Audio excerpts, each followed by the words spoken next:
પણ આપણી આબરૂ જાય છે. ભગવાન મથુરામાં આવી અને પરમાત્માએ ધનુષ્ય યજ્ઞમાં એ ધનુષ્યનો પણ ભંગ કરી અને પરમાત્મા મલોને મારીને, મલકુસ્તીના મેદાનમાં બધાને મલોને મારીને, શલ તો શલ, ચાણૂર અને મુષ્ટિકને મારીને અને પરમાત્માએ કંસ સાથે યુદ્ધ કર્યું. પરમાત્માએ એક મુષ્ટિકાના પ્રહાર માત્રથી કંસને માર્યો છે. આ કંસ મથુરામાં મરાયો. અધ્યાત્મ જગતમાં એક અર્થ છે, મથુરા એટલે આ શરીર છે. આ મથુરા રૂપી આ નગરીમાં અભિમાન રૂપી કંસ રહેશે ત્યાં સુધી પ્રેમ રૂપી કૃષ્ણ કોઈ દી એ મથુરામાં નહીં રોકાય. ક્યારે વાલા ભક્તો, તમારા મથુરાની અંદર જો તમારે પ્રેમ રૂપી કૃષ્ણને રોકવા હોય તો અભિમાન રૂપી કંસને કાઢવો જ રહ્યો. ભગવાને કંસનો ઉદ્ધાર કર્યો છે. મેં ગઈકાલે પણ કહ્યું તું, પુનઃ કહું છું કે ભગવાન મારે એનું પણ સારું થાય છે અને ભગવાન બચાવે એનું પણ સારું થાય છે. તો પરમાત્માએ કંસનો ઉદ્ધાર કરી વિશ્રામ ઘાટ ઉપર ભગવાને થોડો વિશ્રામ લઈ અને ત્યાર પછી કારાવાસમાં જઈ માત પિતાને મુક્ત કરી અને પરમાત્માએ ઉગ્રસેન મહારાજને ફરી પાછું રાજ્ય આપ્યું. થોડા દિવસ પછી નંદ બાબા આદિ બધાને વિદાય કરી અને અંતે ભગવાન પોતે સાંદીપની ઋષિના આશ્રમમાં ભણવા માટે ગયા. 64 દિવસ ભગવાન સાંદીપની ઋષિના આશ્રમમાં ભણ્યા છે અને પરમાત્માએ 64 વિદ્યાઓને પ્રાપ્ત કરી છે. સમય ઘણો વ્યતીત થયો. ભગવાન ફરી પાછા આવ્યા. ભગવાન જ્યારે મથુરામાં હતા અને એ ભગવાન ઉદ્ધવને જ્યારે સંદેશો લઈ અને વ્રજમાં મોકલે છે. ભ્રમર ગીતની એક કથા, દિવ્ય ગાન છે. મથુરામાં ભગવાનના જન્મોત્સવના નક્ષત્રના ચરણની ઉજવણી ચાલતી હતી. આખા મથુરાના રહેવાસીઓ બધા આનંદ કરે છે. એકમાત્ર પરમાત્મા કૃષ્ણ મથુરાના એ ઝરૂખામાં ઉભા ઉભા વૃંદાવન તરફ નજર કરીને પ્રભુ રડતા હતા. પ્રભુ રડે છે. જ્યારે ભગવાન રડતા હતા ત્યારે ઉદ્ધવજી આવે છે. પરમાત્માને આવીને પૂછ્યું, પ્રભુ તમે રડો છો? પ્રભુનો જવાબ સાંભળજો. ભગવાને કીધું, હું રડતો નથી ઉદ્ધવ, મને કોઈક રડાવે છે. પ્રભુ તમને કોણ રડાવ્યા સંસારમાં? ઉદ્ધવ, આજે મને મારું ગોકુળ યાદ બહુ આવે છે. ભગવાનની આંખોમાંથી આંસુ સરે છે. ઉદ્ધવ, આજ મને મારી મા યશોદાની યાદ બહુ આવે છે. જ્યારે જ્યારે પરમાત્માને માની યાદ આવી, જ્યારે જ્યારે વ્રજવાસીઓની યાદ આવી, ત્યારે ત્યારે પ્રભુ રડ્યા છે. દ્વારિકામાં પ્રભુ જ્યારે રૂકમિણીજી સાથે હતા, પોતાના શયન ભવનમાં ભગવાન અડધી રાત્રે પોતાના પલંગમાં બેસીને પ્રભુ રડતા હતા. માતાજી આવીને પૂછ્યું, પ્રભુ શું થયું તમને? પ્રભુ કશું બોલતા નથી. આંખમાંથી આંસુ હતા. પુનઃ માએ પૂછ્યું, પ્રભુ શું થયું, કહો તો ખરા. ત્યારે રૂકમિણીજીને કીધું કે દેવી, મને યશોદા યાદ બહુ આવ્યા છે. આજે આ સંસારનો કોઈ એવો જીવ નથી કે જે માની યાદ આવે ને આંખ ભીની ન થાય, જેનું હૃદય દ્રવી ન જાય. ભગવાન રડતા હતા. પ્રભુ આવું હોય કાંઈ? ભગવાન સમજી ગયા કે આ જ્ઞાનની મૂર્તિ છે, આમ નહીં સમજે. જ્ઞાનને અનુભવ કરાવો તો સમજે, બાકી સમજે એમ છે નહીં.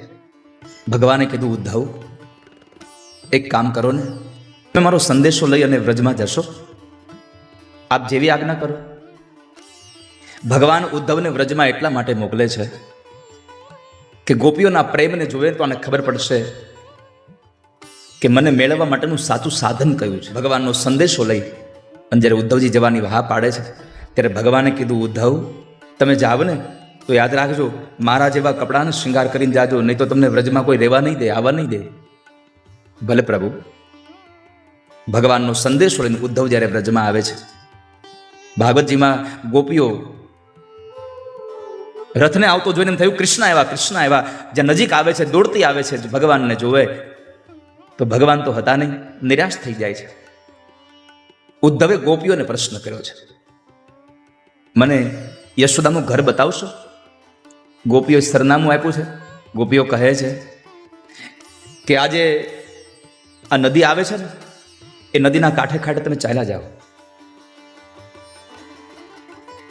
આ યશોદાના આંસુની નદી છે. જ્યારથી કૃષ્ણ ગયા છે ને ત્યારથી યશોદાની આંખમાં આંસુ અહીંયા સુકાયા નથી હજી. ભગવાનનો સંદેશો લઈને ઉદ્ધવ માં યશોદા પાસે, નંદ બાબા પાસે આવે છે. વિદ્વાન પુરુષો કહે છે કે માં યશોદા તો સતત રડતા હતા, પણ યશોદા વધારે દુઃખી ન થાય એટલે નંદ બાબા પણ ક્યારેક ક્યારેક કનૈયાની યાદમાં એકાંતમાં જઈ ગૌશાળામાં જઈને રડી લેતા હતા. અને જો અહીંયા નંદ બાબા, યશોદા અને ગોપીઓ ભગવાનને યાદ ન કરતા હોત તો મથુરામાં કૃષ્ણની આંખમાં આંસુ નીકળાય ન હોત. કારણ કે પરમાત્માએ બહુ સ્પષ્ટ કહ્યું છે, યે યથા મામ પ્રપદ્યન્તે તામ તથૈવ ભજામ્યહમ. જે મને યાદ કરે છે એને હું યાદ કરું છું. બંને બાજુ સ્થિતિ સરખી છે, બંને બાજુ રડે છે. અને એવા સમયે ગોપીઓ પાસેથી બહુ સુંદર આખો સંવાદ છે. ગોપીઓ પાસેથી, માં યશોદા પાસેથી, ગોવાળો પાસેથી, બધા પાસેથી જ્યારે ભગવાન કૃષ્ણ પ્રત્યેનો પ્રેમની વાતો સાંભળતા રહ્યા ને, ભાગવતજીમાં લખ્યું છે કે ઉદ્ધવજી મહારાજ 2-4 દિવસ માટે આવ્યા હતા, મહિનાઓ સુધી નથી નીકળી શક્યા વ્રજમાંથી બહાર. પરમાત્માના પ્રેમની વાતોમાં એટલા ડૂબી ગયા. એમાં એક વખત સાંજના સમયે ઓસરીના કોરે થાંભલીને ટેકો દઈ માં યશોદાની સાથે જ્યારે બેઠા હતા ત્યારે યશોદાજી કહ્યું કે ઉદ્ધવ, કનૈયો તો મેલમાં રહેતો હશે ને? હા માં.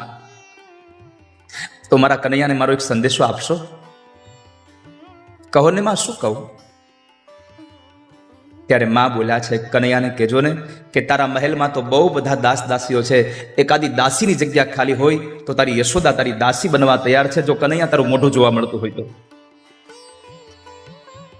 માં યશોદાએ કહ્યું, હું એની દાસી બનવા તૈયાર છું. આ શબ્દથી ઉદ્ધવની આંખો ભરાઈ ગઈ. માં, આવું ન બોલશો, હું કૃષ્ણને કહીશ, તમને મળશે.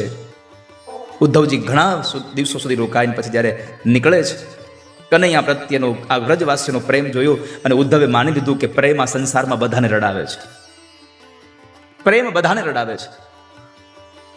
માં યશોદાએ એક ફૂલડીમાં માખણ ને મિશ્રી આપ્યા છે. માખણ ને મિશ્રી લઈ અને ઉદ્ધવજી જાય છે. મથુરામાં આવી અને ભગવાનને સંદેશો આપ્યો, માખણ ને મિશ્રી આપ્યા. પ્રભુ રડ્યા છે. મથુરામાં ભગવાન જમવા માટે, ભોજન માટે બેસે છે અને થાળ પીરસાયો. ભગવાનનો વસ્ત્રથી ને આચ્છાદિત કરેલું હતું. ભગવાન આસન પર બેઠા છે અને વસ્ત્રને જ્યારે લઈ છે, ભગવાન થાળને વંદન કરી પાછા જતા રહ્યા. ઉદ્ધવજી આવીને કીધું, પ્રભુ શું કામ આટલા દુઃખી થાવ છો? જમી લો ને આપ. ભગવાને કીધું, ઉદ્ધવ, દાસ દાસીઓને કહો મારા ભોજનમાં જેટલું પણ એને રસોઈ બનાવી અને મૂક્યું હોય તે મૂકે, પણ આજ પછી ક્યારેય માખણ ને મિશ્રી મારા થાળમાં મૂકે નહીં ક્યારેય. નંદ લાલા ને માતા યશોદાજી સાંભળે, મમતાની મૂર્તિ મારી રહી ગઈ ગોકુળમાં. મમતાની મૂર્તિ મારી રહી ગઈ ગોકુળમાં. 56 ભોગ અહીં થાળ ધરાય છે, માખણ ને મિશ્રી મારી રહી ગઈ ગોકુળમાં. નંદ લાલા ને માતા યશોદાજી સાંભળે, મમતાની મૂર્તિ મારી રહી ગઈ ગોકુળમાં. ઉદ્ધવજી ભગવાનને આ સંદેશો આપીને ભગવાનને એટલું કહ્યું, ભગવાન મારી એટલી પ્રાર્થના છે કે હવે પછીના જન્મની અંદર જો તમે મને આ સંસારમાં મોકલો તો વ્રજમાં મોકલજો. વ્રજમાં મોકલો. કદાચ તમને એમ થાય કે મારે આને માણસ નથી બનાવવો તો વ્રજના વૃક્ષનું પાંદડું બનાવજો, પણ જો મોકલો તો મને વ્રજમાં મોકલજો, જેથી કરીને તમારી પ્રિય ગોપીઓના પગના તળિયેથી ઉડેલી રજ એ પાંદડા ઉપર પડે અને મારું જીવન ધન્ય થઈ જાય.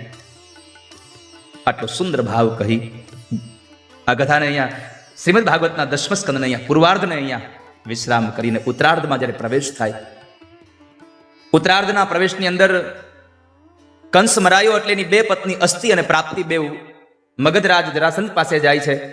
જરાસંધે 17 વખત ચડાઈ મથુરા ઉપર કરી 18મી વખત કાળિયવન સાથે મળીને 2 દુશ્મનો ભેગા થઈને આવે એટલે ભગવાને નક્કી કર્યું કે 2 દુશ્મનો ભેગા થઈને આપણે રહેવાય નહીં. પછી પરમાત્માએ વિશ્વકર્માને કહીને નવી નગરી વસાવી, નવી નગરીનું નિર્માણ કર્યું અને ત્યાંના જે યાદવો છે એ બધાને લઈ અને ભગવાને નવી નગરીમાં પધરાવ્યા.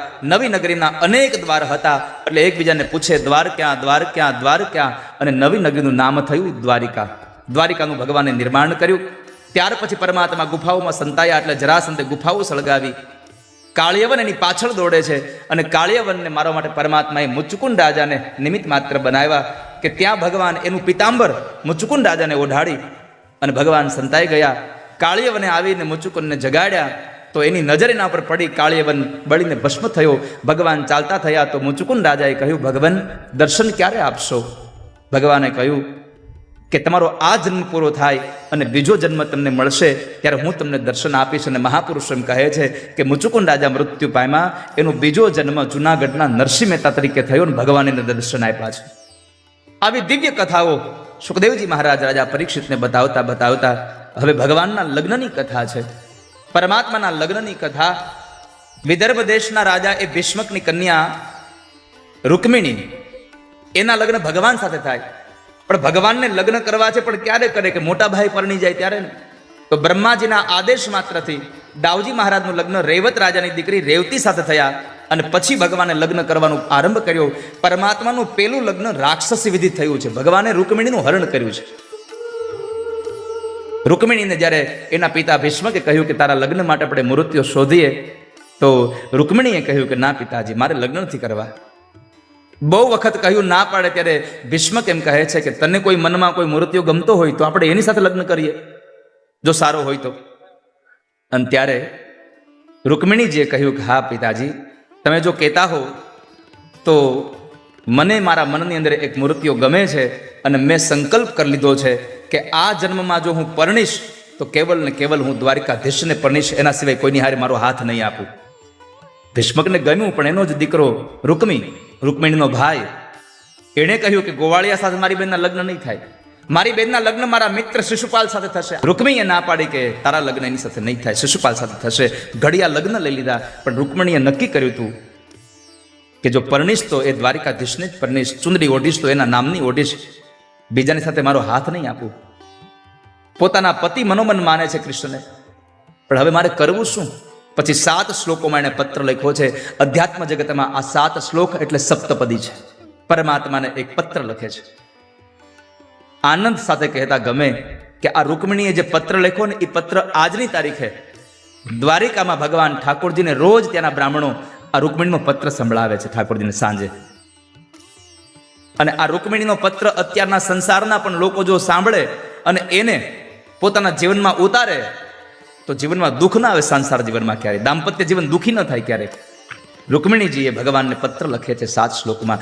પત્ર લખવા બેઠા તો વિચાર કર્યો સંબોધન શું કર્યું, કારણ કે પેલા રિવાજ નહોતો નામ લેવાનો, એ તો હવે આવ્યું છે બધું.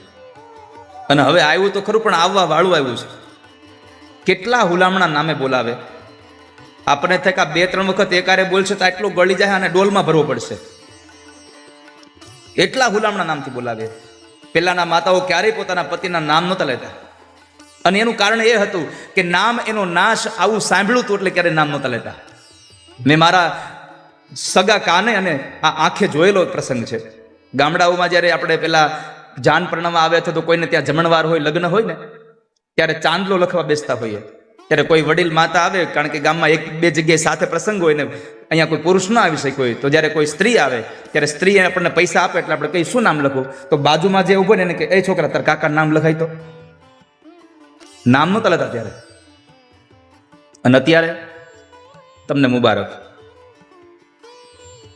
રૂકમિણીએ વિચાર કર્યો શું લખું, પણ બેનો જે વડીલ માતાઓ જે પોતાના પતિને સંબોધન કરતા શું કહેતા, સાંભળ્યું તમને કહું છું, 25 પુરુષો બેઠા હોય અને એક સ્ત્રી આવી અને લાજનો ઘૂમટો રાખીને કે સાંભળ્યું ઘરે આલો, તો એ સાંભળ્યું કહીને એટલે એક જ ઊભો થાય, એક જ સાંભળ્યું હોય. યાદ રાખજો, આટલી મર્યાદાઓ આપણા સમાજની હતી. અને એ સાંભળ્યું શબ્દ કોઈ આપ્યો હોય તો રૂકમિણીજી આપ્યો છે ભગવાનને. સાંભળો શબ્દથી સંબોધન કર્યું, કારણ કે હે પતિદેવ એવું ન લખાય, કારણ કે મેં એને પતિ માન્યા છે, હું એની પત્ની છું કે નહીં હજી એને સ્વીકાર્યું નથી. તો સાંભળો શબ્દ થકી એને પત્ર લખો અને લખ્યું કે મેં તમારા ગુણોને સાંભળી અને મારું ચિત્ત પત્ર તમને સમર્પિત કર્યું છે. ત્વય્યચ્યુતા વિશતિ ચિત્તમ પત્રપમે. કદાચ ભગવાન પ્રશ્ન કરે કે તમે મને શું કામ પતિ તરીકે સ્વીકાર કર્યો, તમે શું જોયું મારામાં?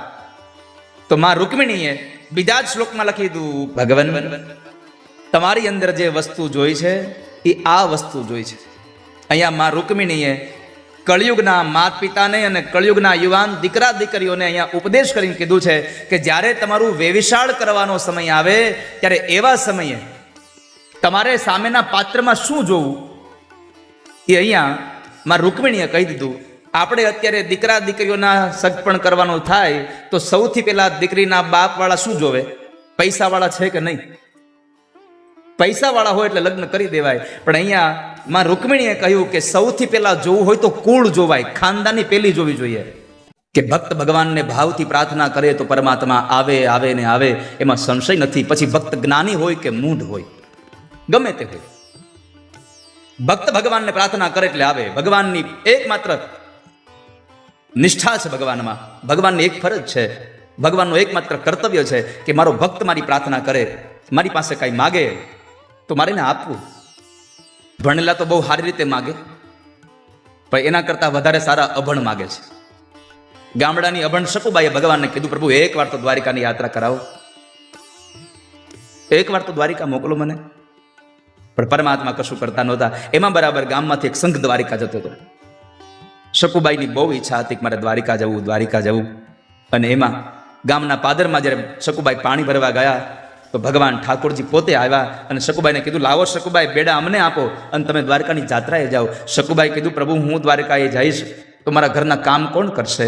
ભગવાન કહે છે, ઘરના કામ અમે કરીશું, જાત્રા તમે કરો. પરમાત્મા નરસિંહ મહેતાના ઘરે એના પિતાજીનું શ્રાદ્ધ કરવા આવે, એમાં નવાઈ નહોતી, કારણ કે પુરુષ હતા અને નરસિંહ મહેતા બનીને આવ્યા, એમાં નવાઈ નહોતી. મીરાનું ઝેર પીવા આવે, એમાં નવાઈ નહોતી. કર્માબાઈનો ખીચડો ખાવા આવે, એમાં નવાઈ નહોતી. શબરીના બોર ખાવા ગયા, એમાં કંઈ નવાઈ નહોતી. પણ નવાઈ તો એ વાતની છે કે ગામડાની અભણ શકુબાઈ માટે થઈ અને જે કહેવાતો પૂર્ણ પુરુષોત્તમ, કે જેને પૂર્ણ પુરુષ કહ્યો છે, એ પોતે જ્યારે સાડી પહેરીને આવે, આ બહુ મોટી વાત છે. સ્ત્રી બનીને આવે છે, એક પુરુષ સ્ત્રી બની જાય છે. વહુવારું થઈને વાલો આવ્યારલો, લીધું છે કાંઈ શકુબાઈનું રૂપ જો, વહુવારું થઈને વાલો આવ્યારલો. વહુવારું થઈને ભગવાન આવ્યા. અખિલ બ્રહ્માંડના નાયક એક શકુબાઈ જેવી ભક્ત માટે થઈને ભગવાન છાણ વાસીદા કરે. સાસુમાં એટલા બધા ઉગ્ર સ્વભાવના હતા. શકુબાઈ હજી આંગણાનું કામ કરતા હોય ત્યાં આંગણાના કોરે આવી, ઓસરીના કોરે આવીને બોલે, આ રસોઈ કોઈ આવવાનું છે પિયરમાંથી બનાવવા? મારી તમામ સાસુઓને પ્રાર્થના છે કે તમારા ઘરમાં જન્મ દેનાર મા બાપને છોડી અને તમારા ઘરના લોકોની સાર સંભાળ રાખવા આવેલી તમારા પુત્ર વધુને એના પિયરિયા પક્ષ તરફનો એક પણ ખોટો કવેણ કહી અને એનું હૃદય ન દુભાવશો ક્યારે. જે ઘરમાં સ્ત્રી રાજી નથી એ ઘરમાં ભગવાન કોઈ દિવસ આવીને બિરાજતા નથી. ક્યારેય પણ ન દુભાવશો નું દિલ. રસોડામાં પગ વાલે મૂકીઓ રેલો, જેવું સાસુમાએ કહ્યું કે આ રસોઈ કોણ બનાવશે? શકુ. અરે બા હમણાં બનાવી નાખું છું. ભગવાને રસોડામાં ગયા. હવે આ ત્રિભુવનના માલિકને વાર કેટલી, જબકે રસોઈ બનાવી દીધી હો. અને સાસુ ને સસરા બે જમવા બેઠા અને સસરાએ એક કોળિયો લઈને મોઢામાં નાખ્યો. ત્યાં તો આમ સ્વાદ એટલો આવ્યો, એને શકુબાઈના વખાણ કર્યા એના પત્નીના મોઢે. સાંભળ્યું, શકુબાઈ તો બહુ સુધરી ગયા ને, રસોઈ બહુ મીઠી બનાવી. હવે હાહુ પાસે વહુના વખાણ કરો એટલે અગ્નિમાં ઘી નાખવા જેવું થાય. મારી કર જોડીને પ્રાર્થના બેયને છે, સાસુને ને વહુને. જે કાંઈ દુખાવો હોય ને બેયને આપસમાં ઘરમાં બેસીને પાસ કરી લેવું, એને સોલ્વ કરી લેવું. પણ વહુ કે સાસુએ પડોશમાં જઈને કાંઈ સોલ્વ કરવાના પ્રયત્ન ન કરવા, કારણ કે પડોશીઓ સોલ્વ કરવા માટે નથી હોતા, એ સકોર કરવા માટે હોય છે, એ શોર કરવા માટે હોય છે. એ ત્રીજાને કહેશે, ત્રીજો એના આગળ કહેશે. આમ કરતાં કરતાં તમારા સાસુ ને વહુની બેયની વાત આખા ગામમાં ફેલાઈ જશે. માટે કહું છું, તમારે જે કાંઈ સોલ્વ કરવું છે એ બંને બેસીને કહી દો, બા મને તમારી આ વાત ન ગમી, હવે ન કરતા આવું હો ને. અને વહુની વાત ન ગમે તો કેવું કે બેટા તારી આ વાત બરાબર નથી, આપણા પરિવારને યોગ્ય ન લાગે આ વાત. આ બે વાતોથી તમારા પરિવારનું ઢાંકી રાખજો. શકુબાઈના સાસુ કહે છે એ એમને નથી થયું, એ તો માર પડ્યા ને એટલે સુધર્યા છે. શકુબાઈ યાત્રા કરીને પાછા આવે. ભગવાન ઘરેથી પાણીના બેડા લઈને નીકળે ને ગામના પાદરમાં જ્યાંથી બેડા લીધા હતા ત્યાં બેડા આપી દીધા. શકુબાઈ રોજ સવારમાં પાણી ભરવા જતા હતા. આજે સંઘ થોડોક મોડો આવ્યો એટલે શકુબાઈના રૂપમાં ભગવાન થોડા મોડા ગયા. એટલે હાહુએ પૂછ્યું કે અત્યારે? હા બા થોડુંક કામ પતી ગયું, પાણી ઘટે છે, ભરી આવું ને. હા જલ્દી આવજે જા. કારણ કે ભગવાન નક્કી કર્યું કે હવે નીકળી જવાય, નકર બે શકુ ભેગી થાય તો માથાકૂટ થાય અહીંયા. ભગવાન તરત જ નીકળી ગયા ગામના પાદરમાં જઈ અને શકુબાઈના હાથમાં બેડા આપીને કીધા કે લો શકુબાઈ, હવે તમે ઘરના કામ કરો, હું મારા ઠેકાણે જાઉં છું. પણ યાદ રાખજો હો, આ વાત કોઈને કરશો નહીં, આપણે બે નહીં. તારી ને મારી આ વાત કોઈ જાણે નહીં. શકુબાઈ રડતા રડતા ભગવાનને કહે પ્રભુ મને લઈ જાઓ ને સાથે. શકુબાઈ હજી વાર છે તમારે. આંખના આંસુ લૂછીને શકુબાઈ પાણીની હેલ લઈ ઘરે આવે. એમાં 1-2 દિવસ થયા અને એક મહાત્માજી આવીને શકુબાઈના હાહુને કીધું કે બેન બહુ ભાગશાળી છો તું. કેમ? અરે હું તને તારા છોકરાની વહુ મળી છે સંસ્કારી. એ કરી. ભગવાને શકુને ના પાડી હતી તો અમારા જ આવીને કર્યું. કેમ આવું બોલો છો? અરે તારી શકુબાઈ અમારા સંઘમાં આવી, તારી વહુ અમારા સંઘમાં આવી અને એવા એવા ગીત અને એવા એવા પદ ગવડાવ્યા, અમે દ્વારિકા પહોંચી ગયા, કોઈને થાક ન લાગ્યો. શકુબાઈના સાસુ કહે તમે મારા જ બરાબર તો છે ને. કોની શકુન્યા? અરે તારા છોકરાની વહુ મારે કોણે કીધું? અરે અમે હાર્યા હતા બધા, પૂછી લે ગામના લોકોને. શકુબાઈના સાસુ કહે તમારી ભૂલ થાય છે, મારી શકુ તો ઘરમાં જ છે, ક્યાંય નથી ગઈ. અરે બોલાવ તમારા વહુને, હમણાં ખબર પડે. શકુબાઈને બોલાવીને સાસુમાએ કીધું કે આ મહાત્માજી કહે છે શકુબાઈ સાચું છે? એને કહું ઘરમાં હતી. ત્યારે આંસુડાની ધાર સાથે શકુબાઈ બોલા બા મને માફ કરજો, હું દ્વારિકા ગઈ હતી સંઘમાં. થોડી વાર તો સાસુમાં વઢ્યા છે કે મારી મજાક કરો છો તમે? આ ઘરમાં હતા, તમે રોજ કામ કરતા હતા, છાણવા સીધા કર્યા, અમારા પગ દબાવ્યા, રસોઈ બનાવી, અને તમે એમ કહો છો દ્વારકા ગઈ હતી? ત્યારે રડતા રડતા શકુએ કીધું કે બા હું દ્વારિકા ગઈ હતી. તો ઘરના કામ કોને કર્યા? તો કહે છે કે મારો દ્વારિકા વાળો આવીને તમારા ઘરના કામ કરતો હતો, મારો કૃષ્ણ આવીને તમારા કામ કરતો હતો. શકુબાઈની સાસુની આંખમાંથી આંસુડાની ધારા થઈ ગઈ કે જેના પગની સેવા અમારે કરવી જોઈએ એની પાસે પગ અમે દબાવડાવ્યા, અમે પગ દબાવ્યા. ગામડાની અભણ શકુબાઈ માટે કૃષ્ણ આવી ગયા હોય તો ગોપીઓ માટે ન આવે. જે ગોપીઓ એમ કહેતી હોય કે અમારો પતિ ત્યાગ કરી દે તો જીવન જીવી લેશું, પણ તમે છોડી દો તો જીવન ન જીવી શકીએ. આ દુનિયામાં માણસને તમે સાંકળથી બાંધી દો ને તો એ છૂટી જાય, પણ પ્રેમના કાચા તાતણે બંધાયેલો જીવાતમાં છૂટી ન શકે કોઈ દિવસ. પણ કરુણા એ છે કે આપણે પ્રેમ એને કહીએ છીએ કે આપણને કેટલું મળ્યું. મેં અનેક વાર વાત કરી છે કે પ્રેમમાં કેટલું મળ્યું ને એ પ્રેમ છે જ નહીં, તમે કેટલું આપી દીધું ને એ પ્રેમ છે સંસારમાં. પ્રેમમાં મેળવવાનું કશું હોતું જ નથી, પ્રેમમાં સમર્પણ જ હોય છે. અહીંયા ભગવાનને મેળવવાના હતા તો ભગવાન પાસે બીજું કઈ અપેક્ષા નહોતી, કેવલ કૃષ્ણ દર્શન લાલસા. ભગવાન વ્રજવાસીઓ પાસેથી વિદાય લઈ પરમાત્મા મથુરામાં આવે. માર્ગની અંદર અક્રૂર કાકાને યમુનાના જળની અંદર પોતાના ઐશ્વર્યના દર્શન કરાવ્યા. ભગવાન મથુરામાં આવ્યા. મથુરાની બજાર જોવા માટે ભગવાન ગયા. એ બજાર જોવા ગયા ત્યારે સ્ત્રીઓએ એના ઉપર દહીં દૂધ નાખ્યા એટલે કપડાં બગડ્યા. ધોબી કાકા પાસે કપડાં માંગ્યા તો ધોબીએ જરા આનાકાની કરી અને ભગવાનને ન બોલવાના શબ્દો બોલ્યા. ભગવાને એક થપાટ મારી ખાલી તો ધડથી મસ્તક જુદું કર્યું. બધાએ કપડાં પહેર્યા અને એ કપડાં પહેર્યા તો બધાને માપના થયા નહીં, એટલે માપના કરવા હાટું દરજી કાકા પાસે ગયા. દરજી પાસે જઈને કાકાને કીધું દરજી કાકા નમસ્તે, આ મારા મોટા ભાઈ દાવ અને હું એનો નાનો ભાઈ કનૈયો નંદ યશોદાનો છૈયા, તો આ કપડાં માપના કરી દેહો. દરજી કીધું લાવો જલ્દી. કેમ? હમણાં ધોબી આડાવડો થયો તો ગયો હાવ. તરત જ એને કપડાં લઈ બધાના માપના કર્યા. આ કથા વાલા ભક્તજનો બધા માટે છો. દરજીની કથા બધા માટે છે કે જ્યારે દરજી કાકાએ બધાએ કપડાં માપના કરી દીધા પછી ભગવાને પૂછ્યું કે દરજી કાકા કેટલા પૈસા આપવાના? દરજીને હુડી વચ્ચે ઉપાડથી આટલો મોટો માણા, આની પાસે પૈસા કેમ માગવા? દરજી કાકાએ જરા વિવેક કર્યો કે ના ના તમારે થોડા પૈસા આપવાના હોય, ચાલશે રહેવા દો ને. ભગવાને કીધું ના હો દરજી કાકા, જેવડું કામ એવડા પૈસા આપી જ દેવા જોઈએ, મારે કોઈની પાસે મફતમાં કામ ન કરાવવું જોઈએ.